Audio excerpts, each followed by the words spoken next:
London Hackspace is a non-profit, community-run workshop where people come to share tools and knowledge. Currently located in Wembley, the nearest station is Wembley Central, and there is a members-only car park. Every Tuesday is our open evening, where members of the public are invited to check out the space, chat with regulars, and just generally see what a fantastic facility this is. But if you can't make it to one of our open evenings, this video should give you some idea of what to expect. If you're a member of the Hackspace, you can associate a RFID card with your membership account. Here's mine, and I can use this to gain access 24/7 to the Hackspace, day and night. Like so. This is the electronics lab. We've got 3 stations for soldering. We've got oscilloscopes. We've got function generators, power supplies, all sorts of things, test equipment. For doing fiddly surface mount stuff, we've got hot air guns, we've got microscopes, we've got a reflow oven for doing SMD reflow and that sort of thing. Over here we have the wall of components. If you're ordering something for your own project, you end up needing something like 4 diodes or something like that. But it's a lot cheaper to order 50 typically, and you use your 4 and chuck the rest in stock. And that tends to keep the components in stock. We try to stock most of the popular stuff, but don't expect everything that you possibly require to be in here, especially the more esoteric ones. This is the amateur radio room. We've got an active amateur radio group. They all have or are getting their amateur radio licenses.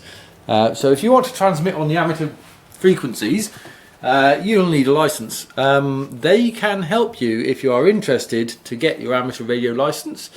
They will help you through the training on course required, and they will also see that you can sit the exam. We are an accredited examination centre for the Radio Society for Great Britain / Ofcom examinations, and occasionally they will run the exams in the Hackspace, and you will be able to get your radio license. So up on the roof, there's some shots here of what we got up on the roof. We've got a VHF, UHF antenna and an HF antenna up on the roof of the building, and we've got equipment here for doing the appropriate both voice and data communications. They've managed to make contact using the antennae up on the roof. They've managed to make contact as far as Japan and California. Occasionally you may be really concentrating on something. You're working on some code, you're reading a book, you don't want to be disturbed. This room is pretty dull looking, but it is a do not disturb room. If you are in this room, you can be expected to be left alone to your own devices to get your head in order. If you're in the zone, do it in here, and you won't be distracted by people saying, "Can you show me how to use a laser cutter?" This is a kitchen. It looks like a kitchen. It's where people tend to congregate when they're not actually hacking on things, generally chatter, play video games. The beast. Retro gaming. Excellent stuff. Also, for some reason, a lot of hackers tend to like drinking Club Mate. It's a sort of iced tea, but it's highly caffeinated, and we've got a lot of it. We're an official distributor, I think. We are a distributor of Club Mate. We get through a lot of this stuff. Really good networking. We've got wired and wireless networking, and scattered around you also find the occasional computer which typically runs Linux, and they're there for your own use, especially if you haven't got a laptop with you or something like that. We've got a traffic light. The traffic light is actually Wi-Fi enabled, but we haven't found a use for it yet. So at the moment it's just running a standard traffic light sequence. The network connection we've got here is a very good network connection. It's fibre to the premises. We have our library, which contains a good collection of books on all sorts of topics. This is our light duty workshop. If you're just doing some light assembly and you're not kicking up loads of sawdust, not throwing loads of sparks out, you can use these facilities here. Typically it's for gluing and screwing, dismantling things, seeing how they work, putting them back together, seeing if you can get them working again, that sort of thing. Oh, that's it.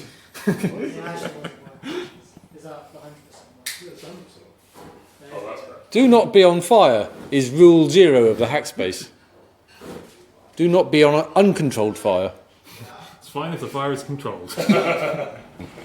Yeah, so the BioLab was part of the Hackspace for almost since its beginning, and it's been run by many different people. So what you see before you is a contribution of hundreds, if not thousands, of different people, which is quite exciting. And we're right now, we've got the Sigma Aldrich page up. We're going to buy some media for some cyanobacteria, so we're going to grow them in the lab, and this is part of one of our new members' grand vision to explore the motility of cyanobacteria. We've already done DNA amplification. We have a hope of doing DNA characterization in terms of like measuring how much we got of DNA. And these bits of equipment cost thousands of pounds each, so we're going to try and hack one together.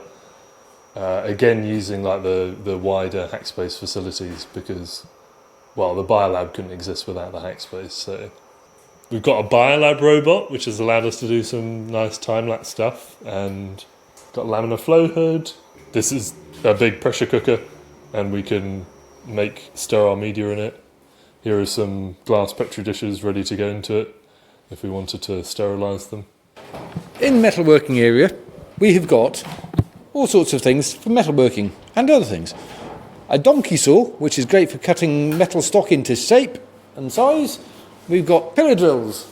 We've got TIG and MIG welding. Hiding behind this welding screen, we've got an injection moulding machine. So if you can go through the effort of making up an injection mould, you can squeeze plastic into it. Excellent. Excellent. This is our beast of a lathe. Ideal for metalworking. We've got another one for woodworking. It has an access control system built into it. So if you want to use it, you need to put a membership card in the slot and it will turn on for you. It will turn on. But you need to be trained to be able to use this. If you don't know how to use a lathe, speak very nicely to the maintainers and they might show you. And if you know how to use a lathe anyway, speak to the maintainers of the lathe and they will tell you the quirks of this particular lathe and how to make the most of it. It's got a digital readout on it, so you can do really nice precise cuts and measurements. However, it does not do CNC, but that's no big deal. A Bridgeport mill. Like the lathe, this takes quite a bit of effort to know how to use properly. If you know how to use mills already, speak to the maintainers. They will show you through the quirks of this particular machine. They will activate your membership card on the access control system and you will be able to use it. If you don't know how to use a mill before, speak nicely to the maintainers. He might be able to train you. They might be able to train you. Again, this has got a digital readout on it.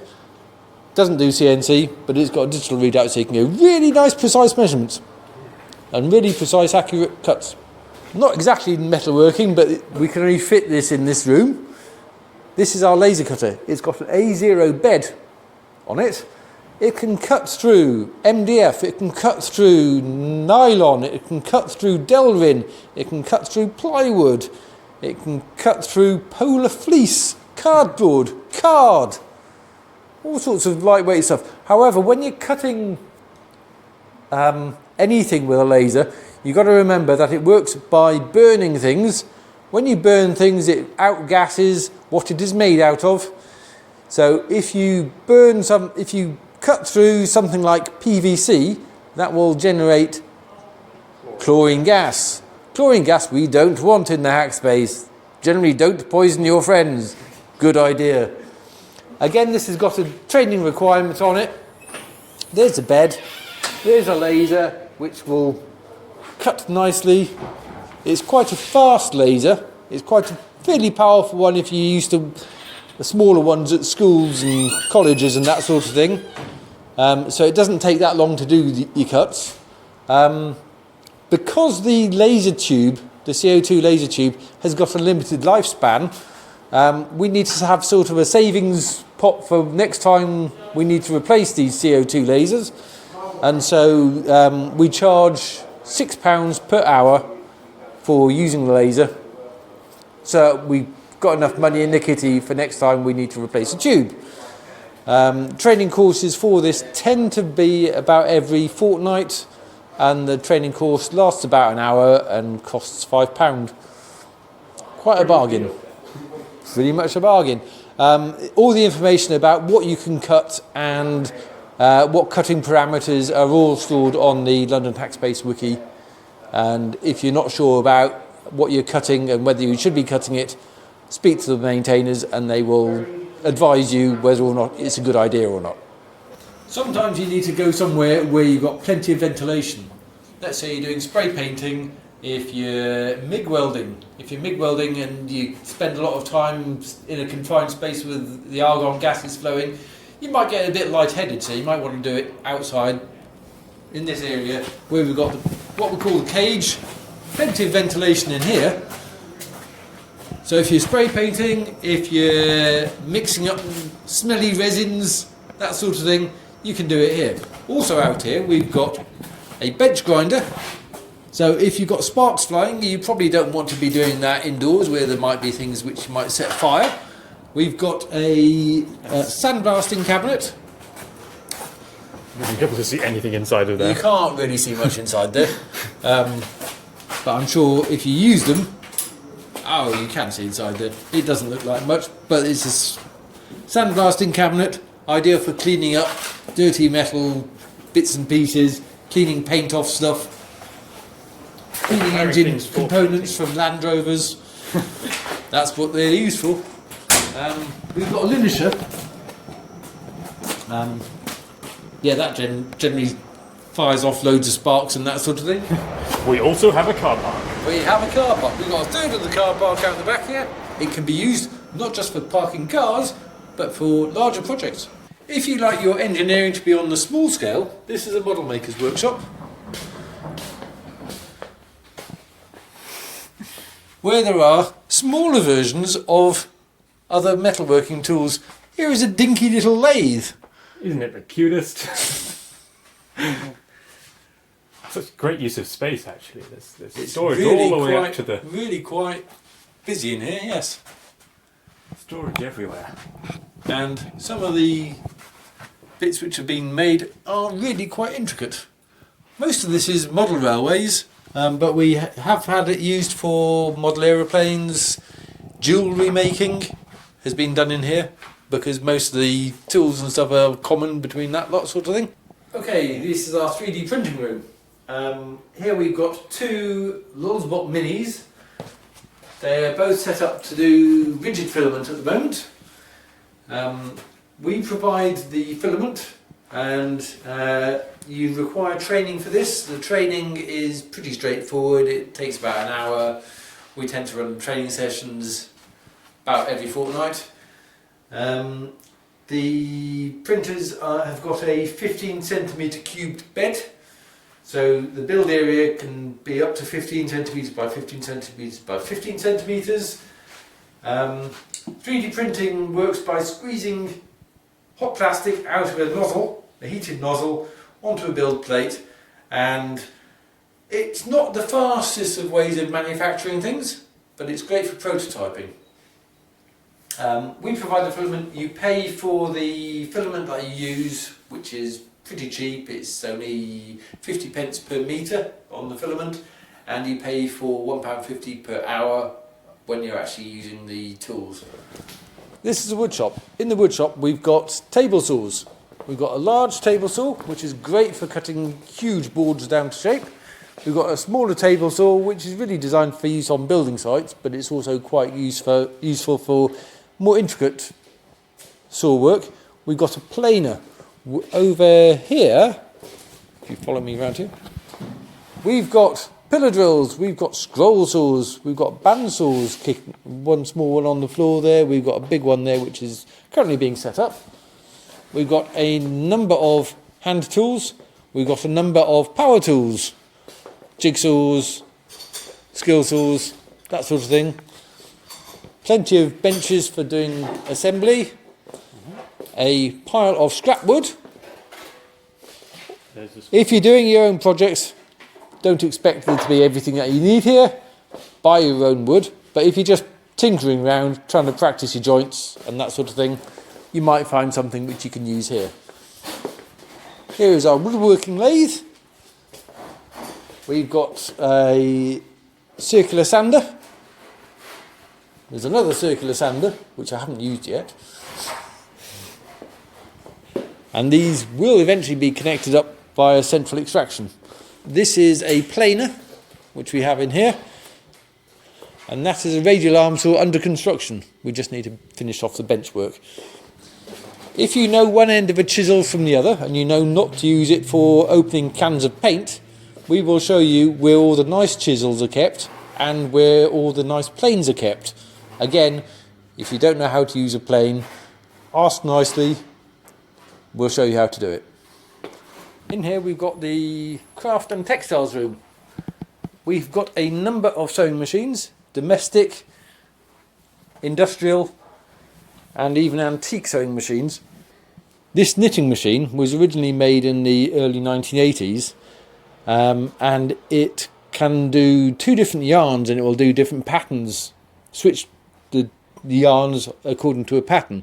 The pattern was originally designed on something which is a bit like a punch card, but it's since been modernised a little bit, and I think now it's got a web interface which you can upload your patterns to. You still got to move the shuttle yourself, backwards and forwards, but it'll do all the hard work for you. We've also got t-shirt presses, all sorts of stuff like that. If you want to make signs, we've got a vinyl cutter. So the vinyl cutter will cut designs in pieces of vinyl, much like you can do with road signs. If you're working on a project, you might not find that you've got enough time to do it all in one day. So you probably want to save something in the Hackspace for use later. If it'll fit in a box this size, you can allocate a box of that size as your member storage box. You can expect other people to leave things alone. If you're required to store something bigger than would fit in the member storage box, we have a storage request system where you can request, hey, I'm working on this bedside table or something like that. It's going to be in this part of the wood shop and it's going to be gone in 3 days. If it's short term, it tends to get approved straight away, automatically. Otherwise, it goes up for discussion. So you can argue your case of why you actually need to store a Dalek in the Hackspace for 6 months to a year. We have had people store Daleks in the Hackspace. They're quite friendly, actually.